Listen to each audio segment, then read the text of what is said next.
Morning,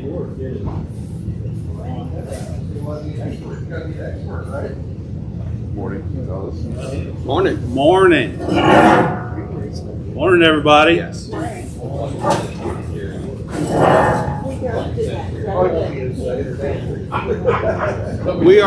the pro Biden committee.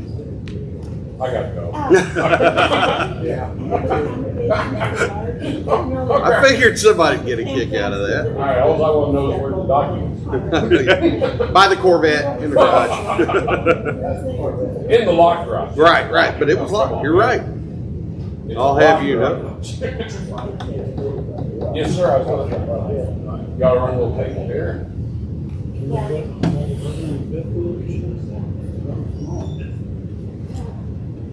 We're getting close.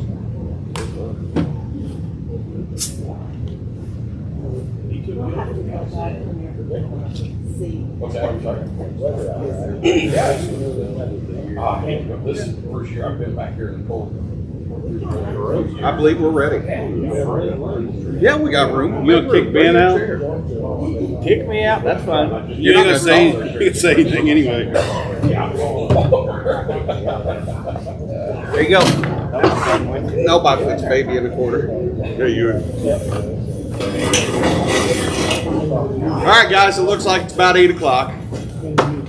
This is pretty much the talk around the campfire. We're just here to answer any kind of questions you guys might have. We're going to introduce ourselves and then kind of open up the floor to you guys. You can ask us anything you want, where we get our hair care products, anything you like. Today it's pretty much for you. The coloring. No, this is natural right here. My name is Matthew. I've been here 20 years and 3 months. I've been in parts the entire time. Helped Denny quite a bit with service as much as I can. So I do have a little bit of knowledge there, not as much as the other guys, but I do try to help out when I can. My name's Denny Hinton. I've been here 25 years in July. Been in service pretty much my entire life. It's one of those joys I get out of helping people.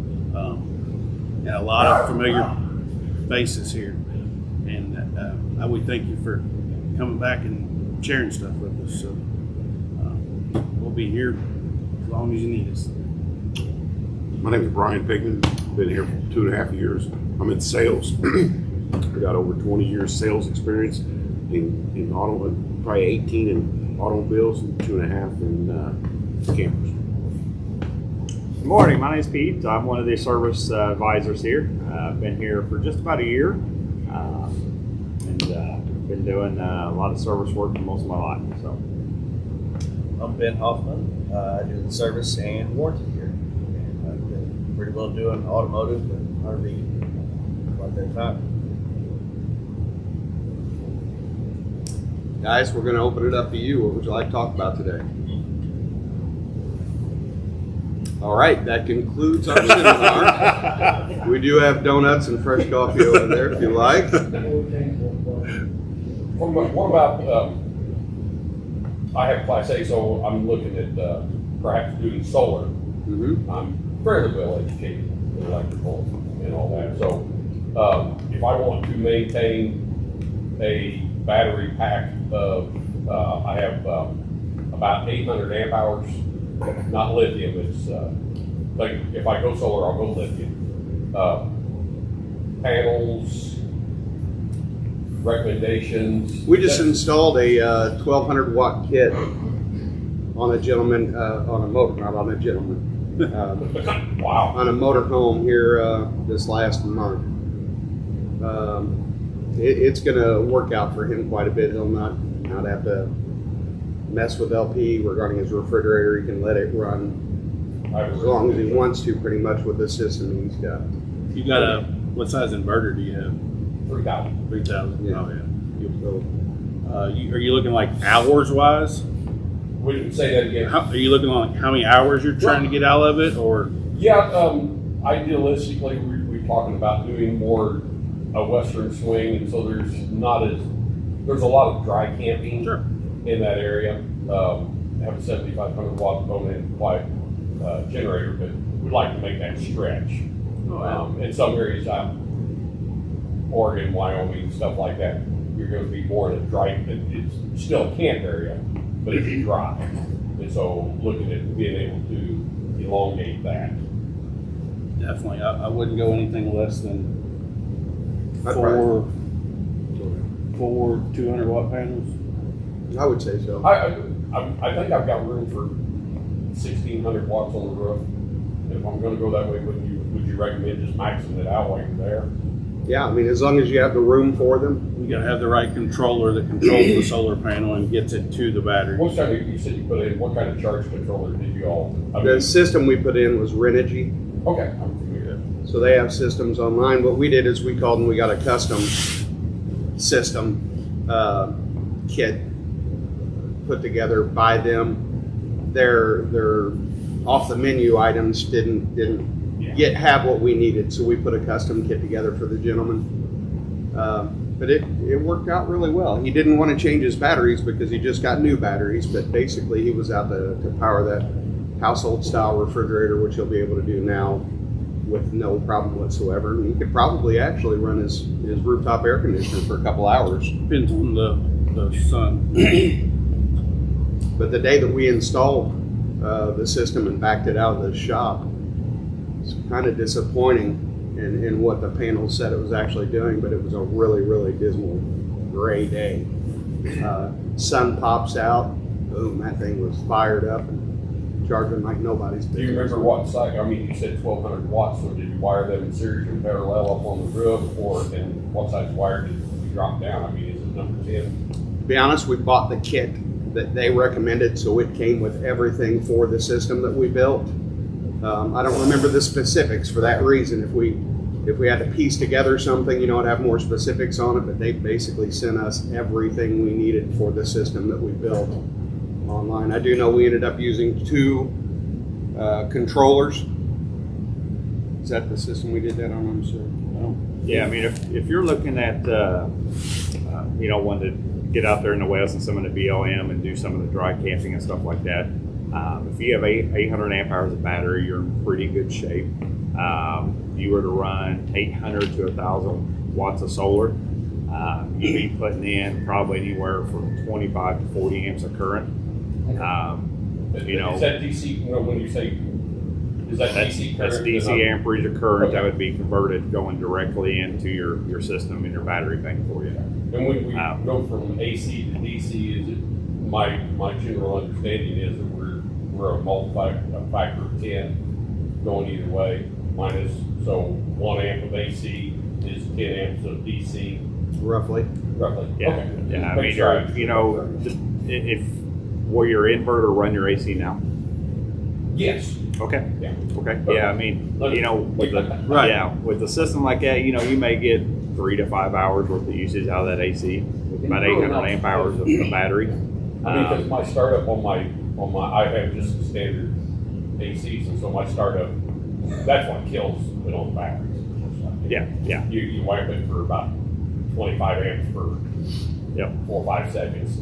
Yeah. I mean, minus the air conditioner, you'd be pretty good for almost everything else you'd have on your unit. Not worried about the AC. With that, and if you were to go with 1,000, 1,200 watts of power, you're going to be probably be a good idea, especially with you having the capacity to expand, like you said, the roof capacity to expand. I'd probably do a 100 amp solar charge controller, just to give you that flexibility to be able to expand, and you'd be able to do quite a bit of dry camping.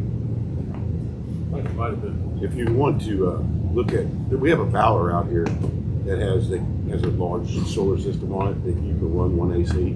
The controllers and everything are in there. If you want to go out Is there, that out on the lot? yeah, it's out on the lot. If you want to take a look and see what the parts and pieces look like. If I can't get to it today, I'll come back and take a look. Thank you. We kind of touched here not too long ago about in our electrical seminar about the batteries, and again the lithium batteries. The main advantage there is you can drain them to almost nothing before they stop giving you power.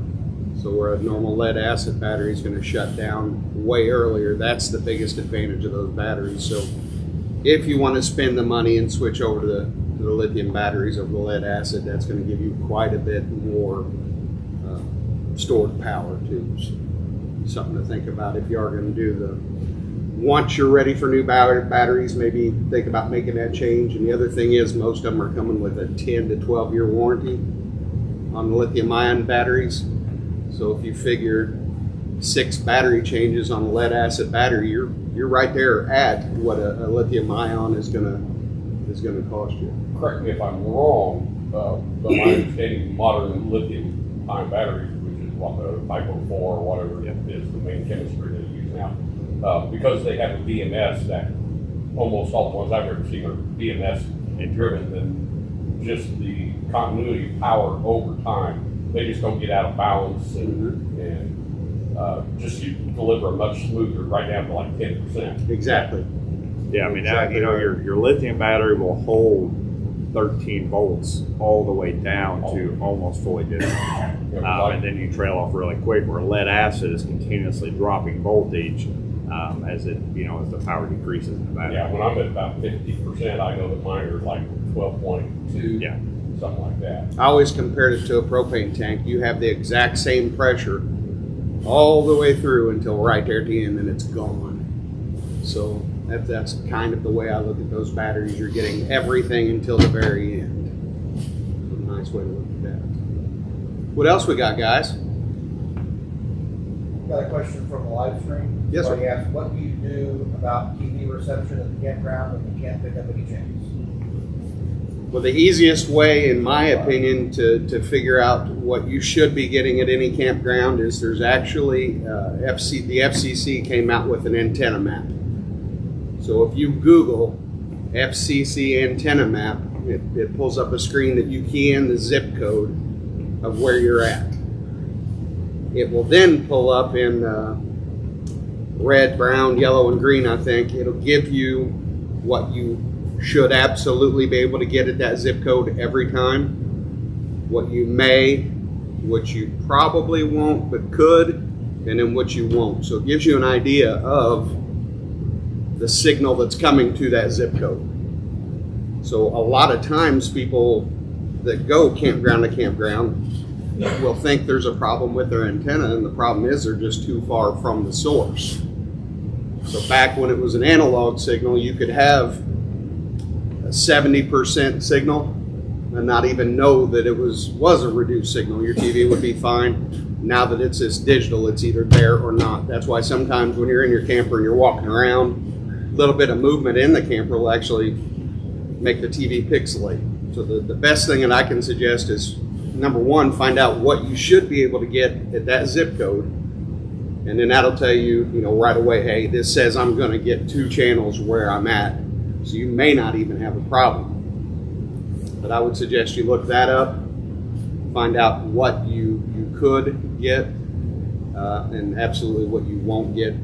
But it's a pretty nice map, because there's a lot of people spending a ton of money on snake oil, trying to find better channels and that kind of thing. And a lot of stuff that we've seen just doesn't work. One of them that does, if you have the Winegard crank up antenna, they have a product called an RV wing that you can attach to the bottom of it, and it's basically like putting on aluminum foil and coat hangers on your old rabbit ears.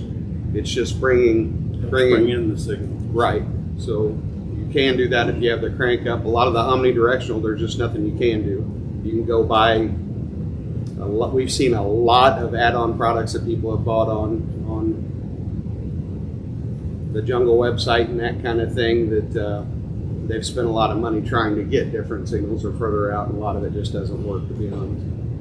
Another thing is a lot of your TV tuners, they're supposed to be similar to each other, but they're not. You can be getting great channels on a front TV and 3 on the rear TV kind of thing. So there's not a whole lot of consistency within those as well. So best thing you can do is see if you will or won't get a signal based on your zip code, and just make sure all your connections are good and not rusted is about the only thing I can suggest there.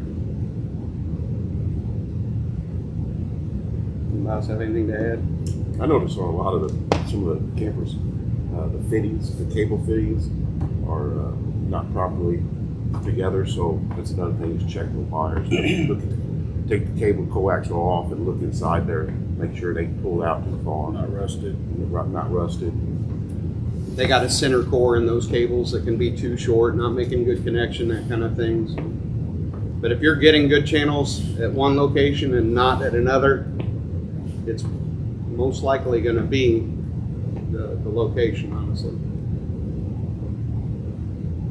I hope that answered his That question. depends on valleys and trees and stuff like that. The new signal's supposedly goes up and then goes straight across. Well, you have to have the equipment to get up to it and pull it back down. It's the way it was explained to me years ago when it kind of first came out. Yeah.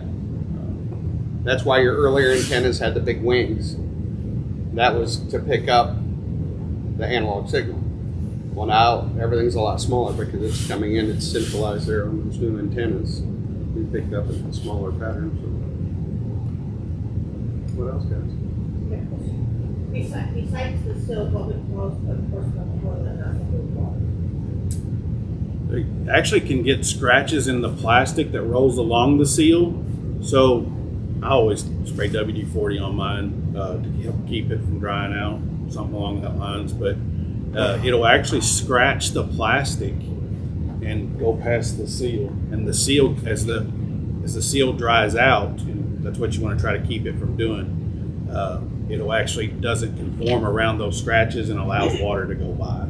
Another thing is it does get trapped toilet paper in the where the kind of the plastic comes across the seal, and you got to take a pick and go around the inside of that seal Gently. I usually use like a plastic pick or something like that and kind of go around there and make sure all that's cleaned out. But that's usually the only two things that I know of that'll. Do you recommend it before you go to keep the sill lubricated? I do it on mine and it seems to work for me. Just anytime you can keep a seal from drying out, it's going to last longer. Just like tires, you know, if you keep them from drying out, they're going to last longer. Another thing is, depending on the brand of toilet and how new your camper is, you can access that seal and pull it from the throat of the toilet. You don't have to pull the toilet up.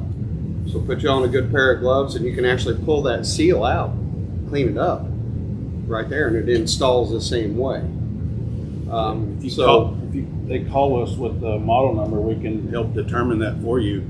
See if it actually is a toilet seal that has to come apart, or and we've got some on display back here as well. We can show you today how they come out if it's certain models of toilets. So that's always an option. Pull that seal out, get down in there, clean up everything, you know, where that seal is in that ball.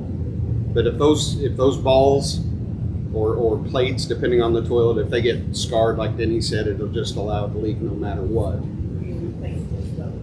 Again, with the model number, we can tell you whether it's replaceable. They're making a lot of the parts.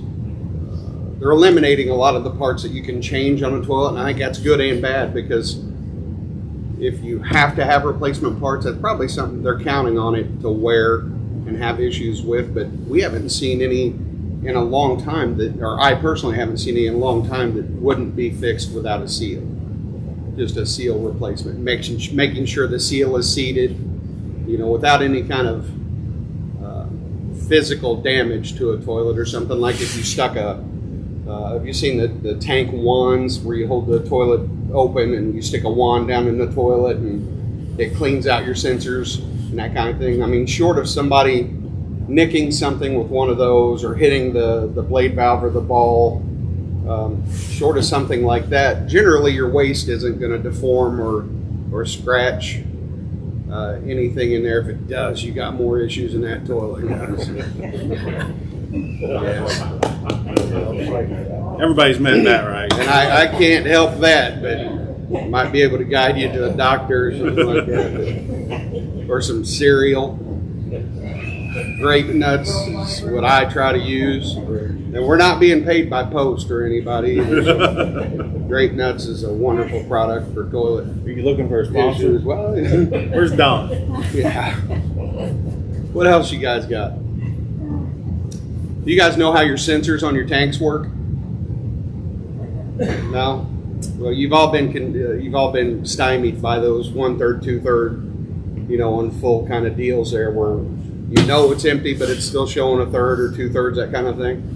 A lot of people think they're an actual level, like your gas tank in your car. So when it gets to a certain point, it activates these things are basically just 3 screw heads, 4. I'm sorry, there's a common 2 on the side of the tank. That when the waste it touches the common in the first one, you're at 1/3 full, 2/3 and full. So there's nothing in there that's mechanical. That's why it's important to use the right product to keep those tanks clean. And not only that, but the right product will also take care of your seals too. On your waste valves, we're talking about keeping those seals soft. So that's another way that you can get your seals taken care of on your toilets. But anyway, that's a confusing thing right there. That's why if your tanks are dirty or you've got slime or toilet tissue or something hung up, you're getting that false reading. That's something we always like to tell everybody as well. It's not actually a level per se. It's just sensors in there. So, what else, guys? I know you're all wanting to know. Denny is married, Yeah, calm so down. he's yeah.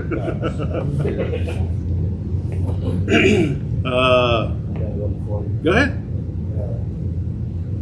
I got an old retro, and of course it sits out, unfortunately. There's some hail a while back.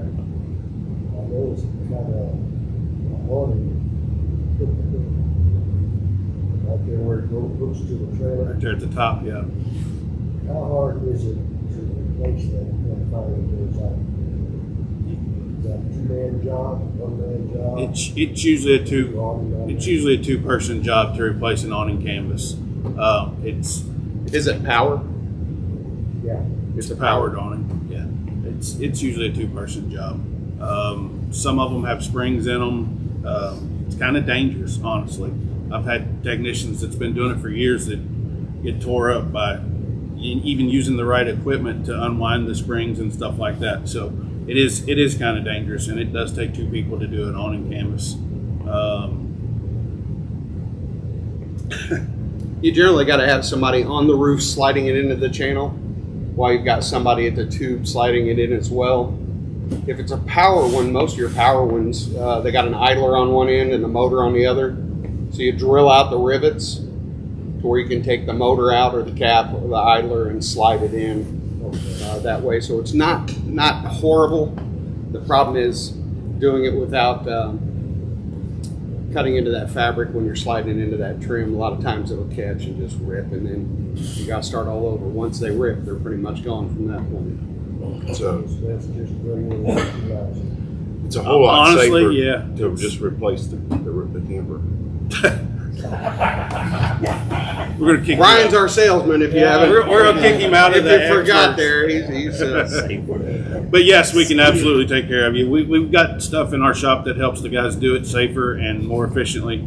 They got lifts that we actually can set them up on the lift and drive them on, even still using 2 guys. But and it makes it less complicated or less risk of tearing anything up. But it's nothing the average person couldn't do. You just got, you got to take your time, like anything else. It is a little dangerous. I mean, it's just like garage door springs. Everybody's kind of dealt with those. They're dangerous. I mean, if you don't know what you're doing, they can eat you up. Yeah, the ones with the springs, the manual one with the springs in them, they will absolutely get you. We've got tools that fit onto that spindle there that you can crank them up. Most people don't have them, so you use a vice grips. Yeah. One of them cut loose, and it'll get you.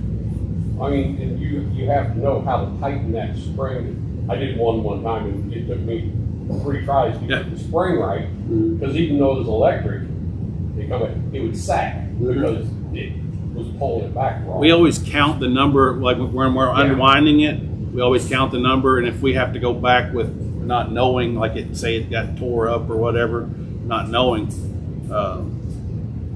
we'll get it on there and look it up, and it's usually a wind per foot. Yeah. unless it's a heavy duty spring.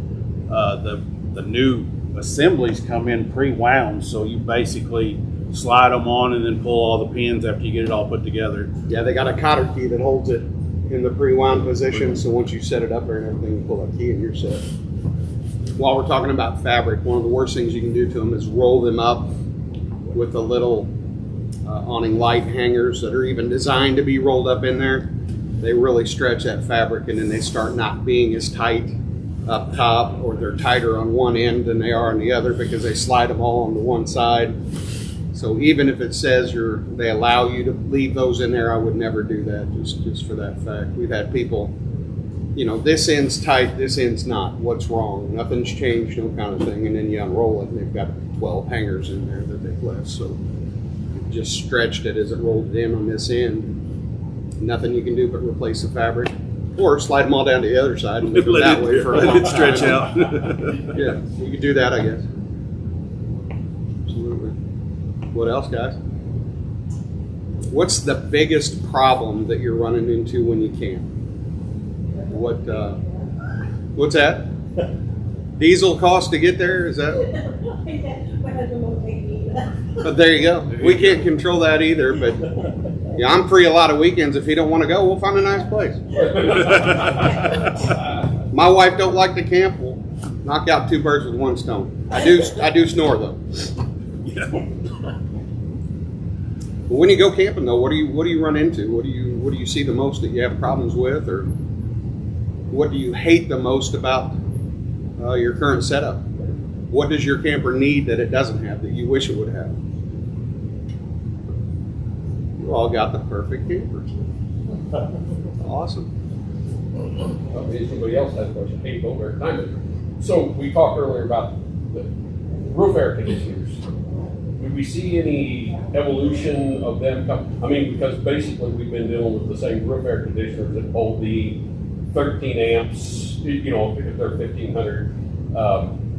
But come from the HVAC world, we have these mini split systems that are out there. Do we see any upgrades as far as that coming down the line? I just don't understand why that wouldn't be advantageous. Because if you get to a campground, I'm 50 amps, and even if you're 30 amps, you get there and that breaker's been in there for 20 years. And so it's lost some of its potency. And if both your air conditioners kick on at once, it trips it at 30 amps, not 31 amps until they first fire. You see any evolution as far as those air conditioners? Are they going to start getting into the mini split where we have this offloaded startup and then it slowly brings it up?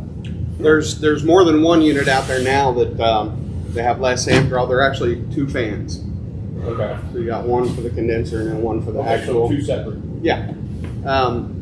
The problem with those is they're not proven yet. Yeah. I personally, we've installed a couple. Well, Greg's not here today, but we've got a gentleman that works for us that lives in his motorhome that we installed one of those in. It's noisy, but he's not. He couldn't be happier with it. The efficiency of it. I mean, it gets downright cold in his camper on a hot day, and the other thing to that is he's running on solar. Well, because I would assume that, like most mini splits, it brings it in and it takes that AC to DC, which is so like your regular household refrigerators, which pull less than an amp while they're running. They're getting more efficient. They are. It's just we're waiting to see the longevity of them. We don't want to start selling them and have issues right off the bat. We try to sell the product that is known. Yeah. Even we're consistently going to have the same issues, and we know we're going to have the same issues. This does have a higher amp draw, but it is going to be the coolest unit for you. You're generally not going to have major issues with it. So if I was interested in looking something that you would have yes, absolutely. We've got that air conditioner in stock right now. back here. We don't have it on display, but we do have them on site, and I can pull up the paperwork for you. Cost and stuff. The problem I have with that company is they have been making the air conditioner now for a few years, and we were on board and we installed one and we were happy with it. Well, they sold the Lippert, so we're not sure what has changed since. The price has changed for sure, but a lot of stuff has in the last few years. Okay. But we're trying to see what changes they made, to be honest, to the equipment, or if there has been any changes to it. The only issue he's had is noise, and it's air noise is what he's saying.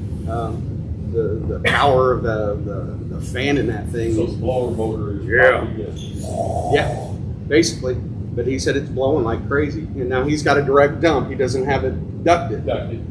But we've all been in there. And it's impressive.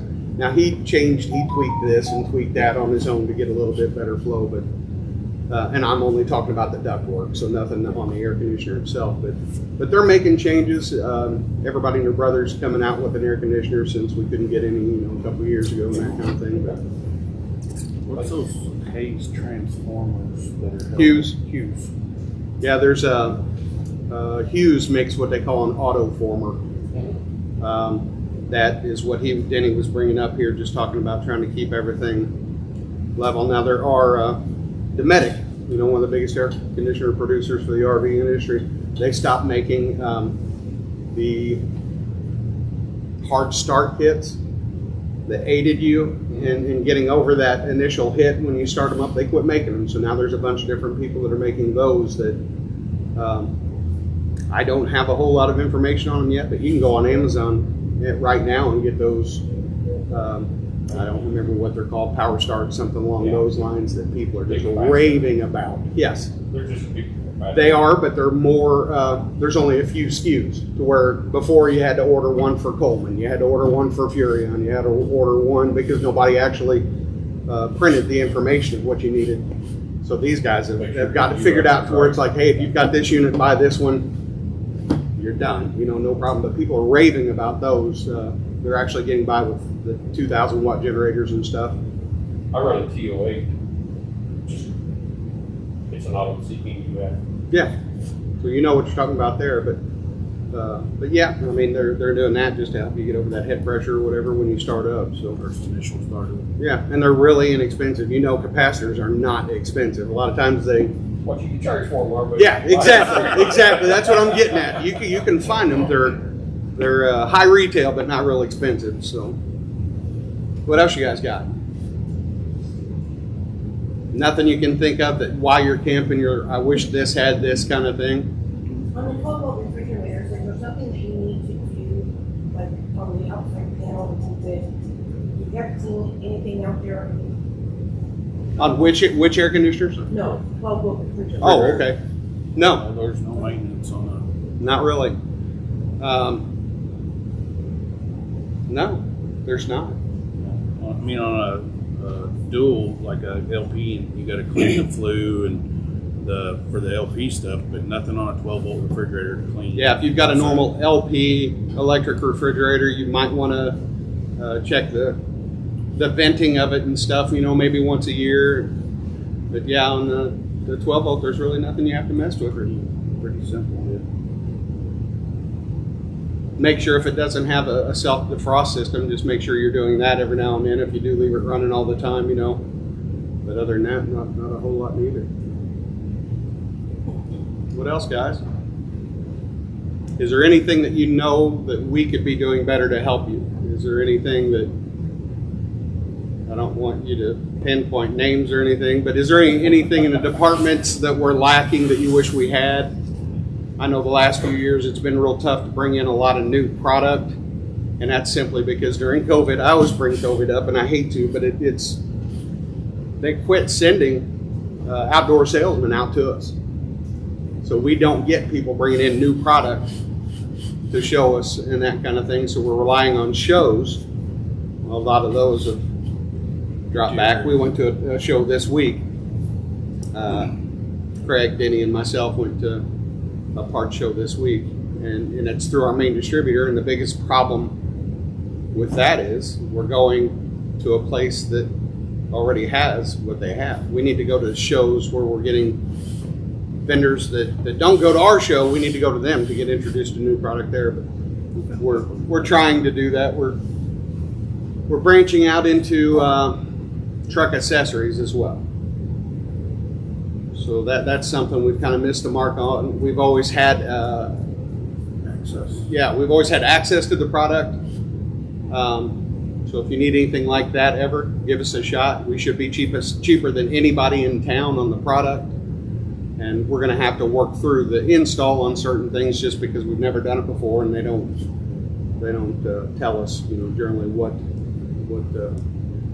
things should cost to install. But like WeatherTech, we sell WeatherTech. We are cheaper than anybody in town or online, but nobody knows it, so we need to get that out there, that kind of thing. But yeah, if you need anything truck accessory wise, give us a shot. And we'll sure try and get your business there. It's from bed covers to steps, toolboxes, whatever you need. So, what else, guys? Nothing at all. Everybody been taking care of the roof. Everybody checking it out every 90 days. That's one of the things that I try to stress to everybody. That's, in my mind, that is the most important thing you can keep an eye on is that roof. So important. If you're not doing it, have me do it, but have somebody get up there and check it out. That's one. I write all the damage estimates and the tree limbs falling through and the tire blowouts and all that stuff. And something so simple as getting up there every once in a while and touching up a little spot can cause you so much headache. Everybody loves to deal with insurance companies, right? I know everybody here does. That's because they're always on your side. Yeah, not. But that is one of the most important things. Take care of that roof. We live in southern Indiana. You never know what kind of weather we're going to get. Expansion, contraction, see their cracks open. It flexes going down the road Yeah, too. it's just something so simple as maybe finding a little crack that's about to happen. You can kind of tell if something's about to happen. It's just sealing that up or having me seal it. I hate to see people struggle dealing with insurance companies, and I've had to go through it. I'm sure everybody here has, and it's not an exciting deal to go through with any insurance company, but it is one of the most important things I stress is take care of that roof. Things go south very, very quickly with water damage, just like it does in your home. You got something going on your roof, it's going to happen, and it's going to happen quick. And like Denny said, if you call us and schedule it, hey, can you look up my roof today? You bring it in here, you don't even have to unhook your truck. One of us will come out there as long as it's scheduled, because we do get kind of busy. So let me know. But as long as it's scheduled, hey, I want to bring it out there today. Do you have an opening? Hey, bring it out at 2, and we'll get on the Ford truck. We'll lift each other up. Don't do it when it's raining. I don't like to fall. Yeah, those get slick as can be when it's raining. But I will absolutely, if somebody called me and said they wanted me to look at, swing by here. I would much rather take care of you when. The only time that's going to get ugly is if you do it during lunch. We got to put down our fork to come out there and look at our roof. We like to eat. That's a bad deal right there. Now, if you bring us lunch when you do it, that's different. Hey, I'm going to bring you some tacos. Tacos are always good. No sour cream. Remember that. Write that down, please. But yeah, we'll get out there and we'll take a look at it for you, and we'll do the same with the tire inspection. Yes. I'm sure you guys you're smart people. You know what a bad tire or a tire going out looks like. But if you don't want that on your conscience, call us. Same thing. Hey, can you check my tires today? Yeah, bring it out, and we'll check it out.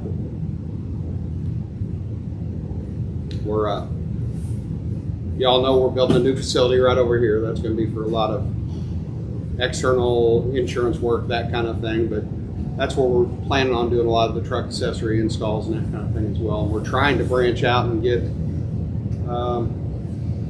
faster at things while we're over there as well. Like right now, when we install a roof, we've done a roof for you, haven't we, Leon? I know we did the coating for you. But anyway, we're working on a rack system where a 400-foot roll of roofing is here. We pull your unit in, prep it and everything, and roll that out, rather than having 3 or 4 guys struggle with a 120-pound roll of roofing and that kind of thing. So we're trying to streamline things over there as well to make things faster, make things smoother. Right now, if you need decking, we've got a parts runner that has to go to Lowe's and buy the decking. We're going to try and do some bulk purchases on wood and have it on hand just to speed up everything. So our goal is to make it faster for you guys, get you going on the road. faster, that kind of thing. But yeah, as we get into that, we'll have more seminars on what we can do for you and that kind of thing as well. What else, guys? Come on, we need some feet. Tell us we're ugly, something. You're ugly. Give us something to work on. Did you say I'm ugly? I didn't say that. I model my look after you, buddy. I'm still waiting for the hair care product. I mean, Right, Oh. right. Denny is a great beautician, but he's better at a service manager point. What else, guys? What are you seeing out there? Okay, help us. What are you seeing out there that's really, really popular or moving that you think we should have? Anything you're seeing in the campgrounds? I know one thing that I can't believe sells or doesn't sell. Have you seen the sunshades that hang off the end of the awning? Does anybody have one of those? You've got one? That to me is just an incredible product. Not horribly expensive, but to get the additional shade and still be, Keeps the sun out. yeah. I'm surprised everybody don't have one of those. We don't carry them because we've tried a couple times and they don't, they just don't sell. But I mean, you don't have to get one the full length of your awning. You can get it to where it can slide back and forth and be in the position you want. But I always thought that would be something. I've got one that was with the motorhome when I bought it. I've never used it. Is that something you don't recommend winding up inside the Yeah, house? oh, absolutely. Don't wind it up in there, but Yeah. It's got a little tab about a foot long, Yeah, and it's permanent, yeah. Oh, yours is? yeah. But Okay, I'm talking actual sunshade that goes from the awning to the ground. Yeah. No, Oh, you are it's too, okay. ground, But you zip it on and Yes. zip it off. But it's got about 10 to 12 inches of a thing that winds up. I got you. It's Okay. even all the way across. That's not one I'm familiar with. The one I'm thinking of is the one that just slides into your accessory track up there like your lights It do. does at 8-inch piece or 12-inch does. Okay. Then it's got 2 tabs that have, stick them on it, Okay. and that's permanent. And then you zip it on and off. I see. Okay. Well, the ones I'm talking about are probably a little less expensive than what yours is.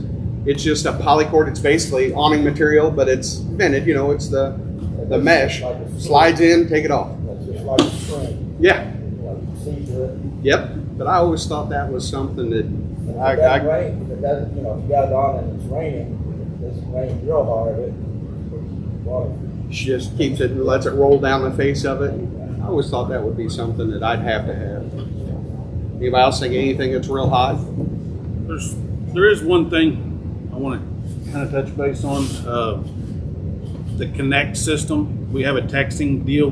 Like if you have a question for a part and you don't, phones in the summertime are usually crazy. Everybody knows that, but we do have a texting app that you can text to the same number as the dealership, the 867-5200. You can text in and it gets distributed to parts or service or whatever you want. If you have a question, if you can't get a hold of anybody, we're offering that service too. It's almost instant reply. Yeah, I mean, So we it's- get alerts on our phone and an email saying so-and-so has texted you and they have a question. So you can ask it in a normal text on your normal phone. Just text our normal number and put your question in there and it'll go right to whoever it's supposed to go to, whether it's parts, service, finance, sales. like, do you have this part in stock, or can you help me through a question I have about hooking up my TV, or anything along that lines. That a lot of times we can send diagrams or pictures or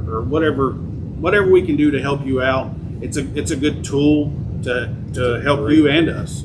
So if y'all need to utilize it, I mean, it's been working out great for us. And if you give us the approval and your cell number, we can touch base via text regarding your unit work or anything any correspondence from there on out, if you like it by text rather than phone. There's a lot of people that don't like to talk on the phone anymore. And that's just an easy way for you guys to get your questions out to us and for us to respond to it. So if we've got your cell phone, we got permission to give you text, that's a great way for us to say, hey, your part got here today.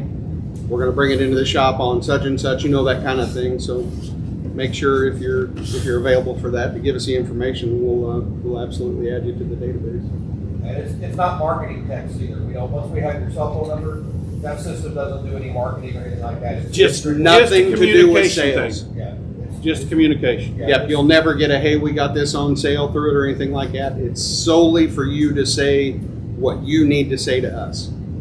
Hey, I've got a flat tire, I'm out here, can you tell me if there's a dealer, or, you know, that kind of thing. It's nothing to do with any sales whatsoever unless you say, do you have this part? And we tell you how much it is or whatever. And you know, a great thing about too, like Danny said, is you know, sometimes people don't know what to ask if they're calling in and needing something or how to describe something. You know, like I say, a picture is worth 1,000 words. You know, you can just send us a few pictures and can make everything a lot easier for you. You can just text pictures right through it to us as well. Yeah, my doomahickey doesn't work, or Yeah. you know, something like that. You got a picture, boom, we can tell you, hey, your doomahickey is broke. You need more cereal.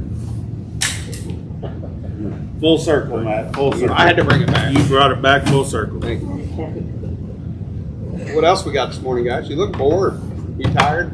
Did you eat too many donuts? You got a sugar rush? Nothing? I just want to go to sleep. I'd like to make one comment, that you guys have been fantastic taking care of things. You know, all of us have a little problem here and there, but you've always been on the ball. I That- appreciate it very much. That means so much to us. I'm Yeah, glad to hear you say that. We try to take pride in our work as much as possible, and we just look forward to taking care of people the best we can. Marianne and myself have been camping for 60 years. And it's, you know, we've been through all of it. Tent camping, of course, everybody starts out with camp just about, but it's been a joy. We've really enjoyed camping and being here. Listen to you guys. Thank you. Thank We you so we much. really do. There's not a whole lot of business of any kind that has the longevity of employees that we have. I mean, I myself been here 20, like I said, Denny's been here 25 plus. You go back there and look at that wall over there that's got the pictures on it. I mean, we've got some people that have been here a while, and that's because our owners take care of us, because we try to take care of you guys. I've taken, Denny and I both have. And the only reason I'm saying Denny and I above these guys is we're kind of in a, Denny's definitely management. I'm whatever you want to call me. But we have to take care of people or you're not going to come back. That's all there is to it. So I've adopted a deal. Let's get it taken care of and we'll figure out how we're going to pay for it later. You know, if you've got a problem with a part that's questionable that you bought from me or whatever, I'm going to try my best to give you a part that day or the next day, and then I'll figure out how to cover it later. We're going to try and make it right if there's something that we can. You know, unfortunately, there's things, I might offer you 50%, you know, on something that's questionable or whatever. You know, I can't find where you bought it, your water pump, but I'm going to get you a water pump and you pay me 50% of it and I'll take care of it. You know what I mean? We're going to work it out to where hopefully we're shaking hands and everybody's smiling when they leave. But we're going to do whatever we can to try and get you taken care of. And most of the time, a lot of times, we don't see you until something's broken and you're upset. So, and not necessarily you guys in general, or you guys specifically, but a lot of people come in mad immediately. So they're already expecting the worst when all we're out to do is try and give you our best. But we understand that people come in and are upset because their fun broke. You know, my fun is broken. We need my fun fixed so I can, and we're going to try whatever we can. You know, our hands are tied a lot of times on how fast we can get something and that kind of thing. But you wouldn't believe in the last 3 or 4 years how much we're buying off of Amazon. Our distributors don't have it, but I found it on Amazon, or I found it on Joe Blow, and it's still 100% the original part number and everything we need. But we can't get it from the people we buy from all the time, so I'm getting it from wherever I can. Just to get somebody to take care of it. Right. Just to get you on the road. So things our buying patterns have really gotten different in the last few years on trying to get you guys taken care of. And a lot of times it comes down to I can fix you in a month for this price, or it's going to be a little bit more because I got to get it from another dealer or something. You know what I mean? But we're trying to get you back on the road as quick as we can. as reasonable as we can. But we might have to come to a point where, you know, they always say, look, there's three things. You can get it fast, you can get it cheap, or you can get it good. And you can only get two things, two of those. Pick two. You can pick two. You can't get it fast if you want it good and cheap. You can't get it good and cheap if you want it fast. So, you know, we're trying to work our way around things to come up with different ways to get you what you need as quickly as we can. A very specific question from the live stream. Okay. Michelle Jones wants to know when you're going to cut your beard off. I'll cut Denny's off today. Oh, I will absolutely. I think my wife would not like that. My wife's beard's longer than mine. So I'm not going to cut mine until she cuts hers. You better hope she's not Oh, watching she can't. this. She's working today, but boy, if anybody, y'all don't tell her. Whew. Can't tell her. Wow. I didn't know the beard was an issue. Now, I've had this since third grade. Mine didn't come until Puberty was rough. What else, guys? are Yes, you sir. starting to see some normalization among manufacturers? Are we starting to get past the stupidity? And The majority of things are coming back around. It seems like metal and windows are still really bad. Some fiberglass items. I've had a wall from Heartland on order now since October that we're waiting on still, but it's leveling out. It really seems to, but it also, again, seems like there's not a whole lot of people producing anything new. One of the things we picked up at the show recently that I thought was kind of neat, do any of you have the in-command system on any of your Keystone products? You do? Okay, so if you do, they've come out with a tire monitoring system that you can add that works with that in-command system. Not real expensive or anything, but kind of a neat deal. We bought into some of those. But yeah, they're leveling out a little bit. You know, some of the stuff just flat out went away. But yeah, accessibility on anything truck freight has been kind of a nightmare just because of the trucking industry. We're getting stuff, awnings that have been driven over by a fork truck when they try to deliver them, that kind of thing. But yeah, things are leveling out. The small stuff, pretty good. Awnings a little bit, depending on the brand, a little bit hard to get. But yeah, it's getting better. What else? So we're doing everything perfect. You need nothing. Everything's good. All right. Thank y'all for coming to the seminar. We've had a real good seminar year. We hope that you guys continue to come out to these, and we can try and take care of you either in person or online or via text. We're available a lot of the time. Anyway, if not, we'll find somebody with the answer to help you out. So. No other questions? Everybody's good? Everybody just ready to get the weather over with and go camping, right? Yes. Yes, sir.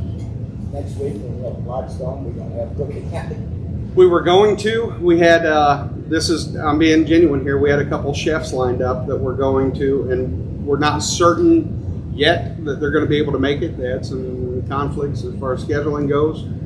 So keep an eye out. I don't want to come in here and make bacon sandwiches for y'all. You know, I mean, it's got to be something impressive, to be honest with you.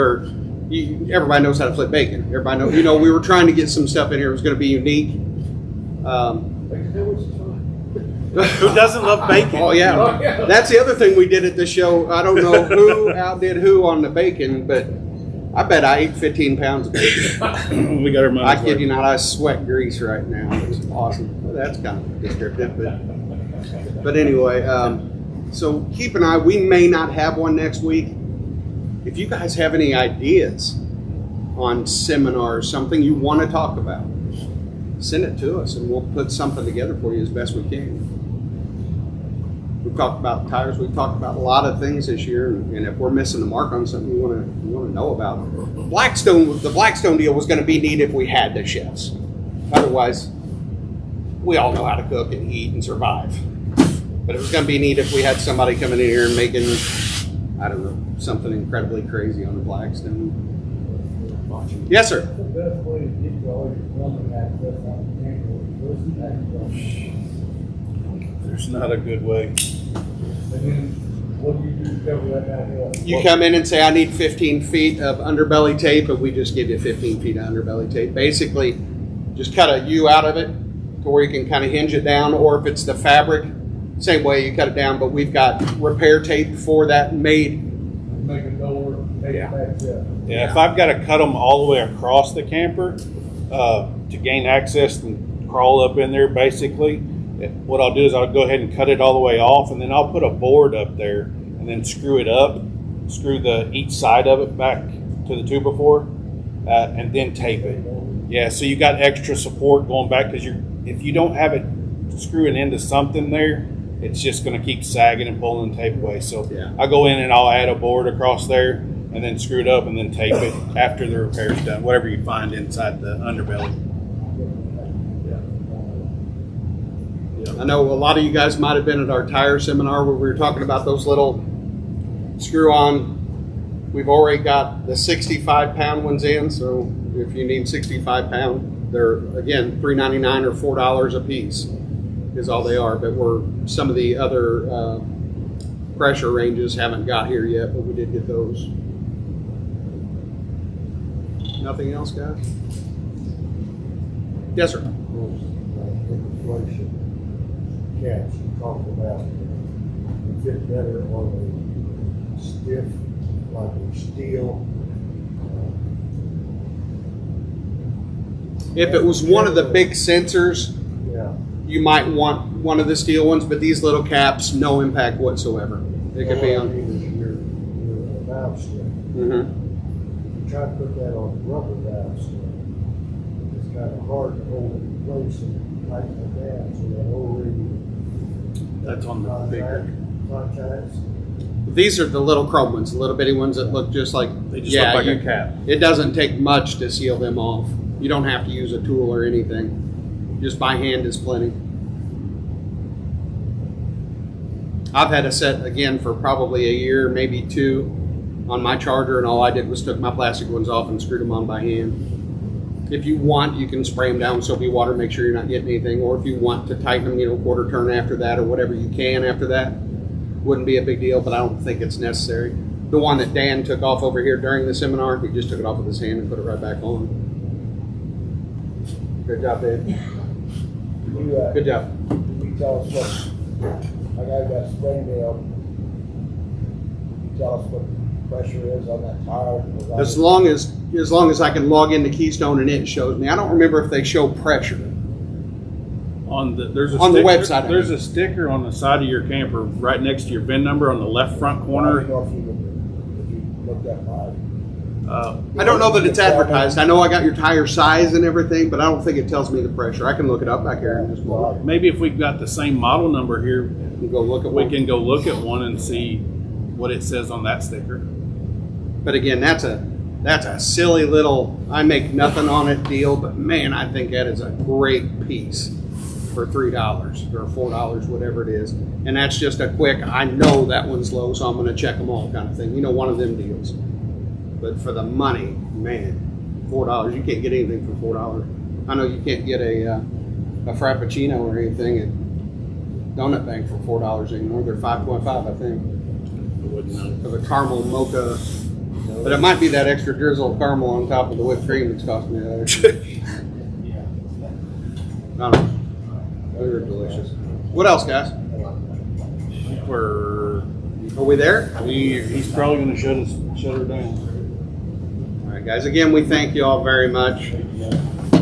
Next time, we'll let you guys talk a little. Hey, We can behave. I think right now Brian's throwing in those little chrome stems here with the new camper. absolutely. Buy a new camper, even if it didn't come with them. We'll make you deal. We'll make you a deal on those. And your first camping outing, Matt goes out and sets your camper up. Oh, I'd do that. I'd do If that. y'all need help, me and Diddy come to your camp out. I love camping. I remember that. We will. I love camping. Have I ever told you no, Brian? Not that I can remember. I don't think that. Didn't a few years ago you guys had like a spring camp out or something? Oh my like gosh. that? Fall. If you never went to one of those, you really missed out. It was amazing. COVID kind of ruined it. Been waiting. Okay, when you said that, I thought, I think I remember saying something about that. You know, we were feeding damn near 1,000 people. I did. 3-day event. We gave away the biggest year. I think we gave away $22,000 in prizes. And there's RV manufacturers that give away 1,000 at their events. We gave $22,000. One year we had 12 or 13,000 in donations to Toys for Tots, monetary and toys. It was a big deal. But some of the sponsors pulled out. And, you know, the help that we had with stuff like that kind of went away with COVID. We still want to have something. It probably can't be that big again. I won't say that it won't be, but you know, we're gonna possibly get something going. Just it can't be that big. We enjoyed camping with you guys whenever We loved that, and if you went to it, you could tell we loved it because it was a year-long battle to get things going. And I mean, we repaired campers for free at these. Your water pump, how many converters did we do? It seems like every year somebody's converter was going out. We didn't charge you for your converter. We drove back over here from New Harmony, got a converter, put it in your camper, got you going again, and you never got a bill.